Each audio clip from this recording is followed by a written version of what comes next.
morning and happy spring day from the coal yard. This is all about taking winter cabbages and making them into sprouting broccoli, or as they would call pre-1600s, Lenten sprouts sometimes. So these are the cabbages that are left in my garden after the winter. You can tell that they're starting to get a little old. They're starting to kind of unflorl, and they're soon going to start wanting to produce flowering heads. So these guys are done for the year, but they're not done in our garden. There are things that we can do for them. So if we look to the Good Housewife Guide of Paris, so late 1300s, early 1400s Paris, France, they have a lovely entry here that number 37, cabbages can be transplanted until all saints' caterpillars have chewed them so much that no leaves are left, only the veins. If they are then transplanted, they will put out new shoots.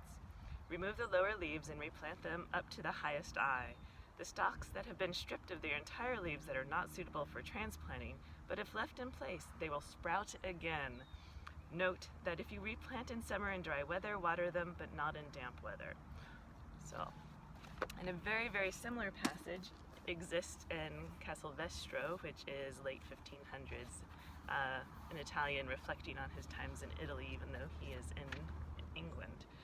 And he, in his spring chapter, specifically has one called Sprouting Broccoli. And he says, next comes broccoli, the tender shoots which grown on the stalks of cabbages or cauliflower plants left in the garden over the winter. They are cooked and served cold with oil and salt and pepper, as I said earlier, when showing you how to prepare hops. So here are two mentions of sprouting broccoli, but sprouting broccoli not as the sprouting broccoli we think of currently, where we go in the fall and from the nursery store or from seeds we start one that's specifically for, like Apollo or purple sprouting broccoli, or some common cultivars, modern cultivars. These are ones that we're utilizing from our old cabbages and making the sprouts from there that time very well with Lent. So here we go.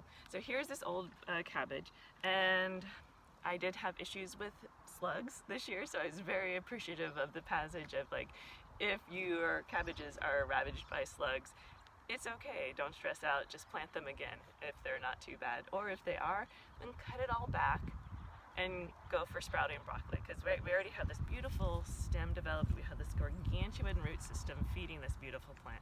We might as well make the most of it. And here too, I'm doing a bit of a successional sowing where I have my garden peas and kind of these slightly raised hills. Ooh, that's nice and warm. They're going to be coming up here soon. And so then the peas will grow, these will sprout, and then by the time the peas are really nice and big and huge, these will be played out. I'll pull them out. So kind of a fun little succession sowing, and cabbages and peas play well together. So what we're going to do first is we're going to take off all these leaves.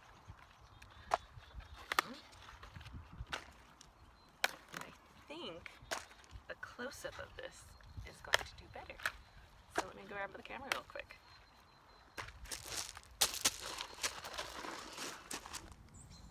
So here's that cabbage plant that I started pulling off those leaves, and you can tell that it's starting to go to flower. Here's the nice robust stalk that held the cabbage head, like right here, and then now that it's getting long enough in the year, it's starting to send up this other sprout here. It's a little bit shaded by the sun. So what we're going to do is we're going to pull off these leaves, and right underneath there, ta-da, you'll see the little nubbin of a growing point. And while this process of kind of yanking off the leaves seems a little bit intense and like it would damage the plant, it actually is just fine, because what happens is when you try to cut or use pruning shears to remove the leaves, oftentimes it's really easy to snag these little growing points here, and we want to make sure to leave those behind, because that is where our Lenten sprouts are going to come from, or our sprouting broccoli. So what's going to happen here is, because cabbage enjoys having a period of cold to trigger its growing or its flowering, and so since this cabbage has experienced winter already, it is primed and ready to produce flower shoots. So these little guys, instead of producing baby cabbages, are most likely going to produce flowering shoots, which is what baby broccoli is all about. So, and you can see there's one down here, that got a little bit excited about the coming year and is already producing this side shoot here. So if I really wanted to, I could pull this off and plant it to make another little pile of sprouting broccoli. But I'm just going to leave it as is. And then we're going to, as these grow and develop, we can just snap these off and continue on. Alright, so I took a few more leaves off, and at this point in time, oh my goodness, this vibrant green and purple, just so much fun.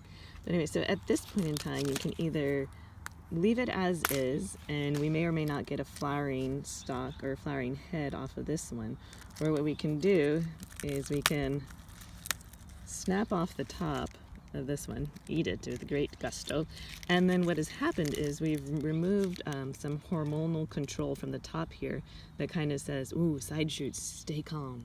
And then what you do by removing that top hormonal control is you shift the hormone flow, and it's like, oh goodness, we have no more top growth, everyone on the sides, grow, grow, grow. And so that'll help promote the growth of these side shoots nice and strong. So here's the remains of a cabbage stalk that I harvested a while ago. You can tell how the harvest point is now kind of scarred. I tried harvesting this with a bill hook and I sliced it open. It wasn't the best option. But you can see how these lovely little stalks are growing up, almost like those baby colerettes they're called, or like the crosses that you'll find between kale and Brussels sprouts. So these little nubbins. And plenty, even back in the Roman times, talks about these and what a delight they are for the spring, and something that we can only get in the spring. All right, so that's sprouting broccoli pre-1600 styles. Now, did they have a sprouting broccoli, a specific plant like what we do now, where we plant it in the fall with the intention of only harvesting the sprouts come spring? I'm not too sure. But what we do now is based on various garden treatises from several time periods and several cultures in Europe. Oh, hello, bee. That it was a common practice to harvest your cabbages and other coleworts like collards with the intention of taking off that central top, which then promotes those side shoots to grow into sprouts that time very well with Lent.